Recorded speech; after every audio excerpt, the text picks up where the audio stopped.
சற்று முன் வெளியான முக்கிய அறிவிப்பின்படி அனைத்து பேருந்துகளிலும் கருவி மூலம் பயணச்சீட்டு மார்ச் இறுதிக்குள் நடைமுறைக்கு வரும். செய்தியை முழுமையாக கேட்கறதுக்கு முன்னாடி நம்ம சேனலை சப்ஸ்கிரைப் பண்ணலாம். சப்ஸ்கிரைப் பண்ணிக்கோங்க. மறக்காம பெல் பட்டனை கிளிக் பண்ணிக்கோங்க. அப்பதான் நம்மளுடைய அப்டேட்டட் நியூஸ் உங்களுக்கு உடனுக்குடன் வந்து சேரும். மார்ச் மாத இறுதிக்குள் அனைத்து பேருந்துகளிலும் பயணச்சீட்டு கருவி பயன்பாட்டுக்கு வரும் என போக்குவரத்து துறை தெரிவித்துள்ளது. இது தொடர்பாக வெளியிடப்பட்ட செய்தி குறிப்பில் கூறியிருப்பதாவது, முதல் கட்டமாக சென்னை மாநகர போக்குவரத்து கழகத்திலும் விரைவு போக்குவரத்து கழகத்திலும் கடந்த ஆண்டு பிப்ரவரி 28ஆம் தேதி மின்னணு பயணச்சீட்டு கருவி அறிமுகப்படுத்தப்பட்டது. மேலும் தற்போது கருவி அறிமுகமாகி ஓராண்டு நிறைவு பெற்றுவிட்டது. இந்நிலையில் கருவி மூலம் மாநகர போக்குவரத்து கழகத்தில் இதுவரை 67.80 கோடிக்கும் மேலான பயணச்சீட்டுகள் வழங்கப்பட்டுள்ளன.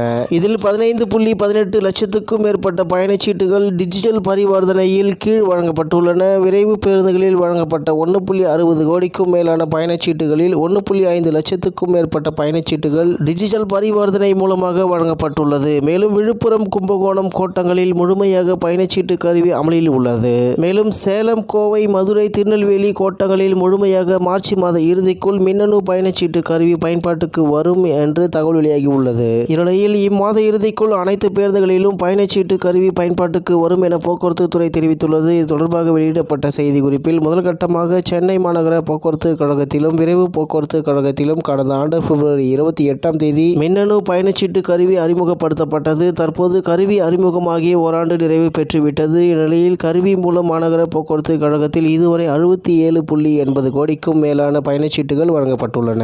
இதில் 15.18 லட்சத்துக்கும் மேற்பட்ட பயணச்சீட்டுகள் டிஜிட்டல் பரிவர்த்தனையில் கீழ் வழங்கப்பட்டுள்ளன. விரைவு பேருந்துகளில் வழங்கப்பட்ட 1.60 கோடிக்கும் மேலான பயணச்சீட்டுகளில் 1.5 லட்சத்துக்கும் மேற்பட்ட பயணச்சீட்டுகள் டிஜிட்டல் பரிவர்த்தனை மூலமாக வழங்கப்பட்டுள்ளது. மேலும் விழுப்புரம், கும்பகோணம் கோட்டங்களில் முழுமையாக பயணச்சீட்டு கருவி அமலில் உள்ளது. சேலம், கோவை, மதுரை, திருநெல்வேலி கோட்டங்களில் முழுமையாக மார்ச் மாத இறுதிக்குள் மின்னணு பயணச்சீட்டு கருவி பயன்பாட்டுக்கு வரும் என தெரிவிக்கப்பட்டுள்ளது என்று தகவல் வெளியாகியுள்ளது என்பது குறிப்பிடத்தக்கது.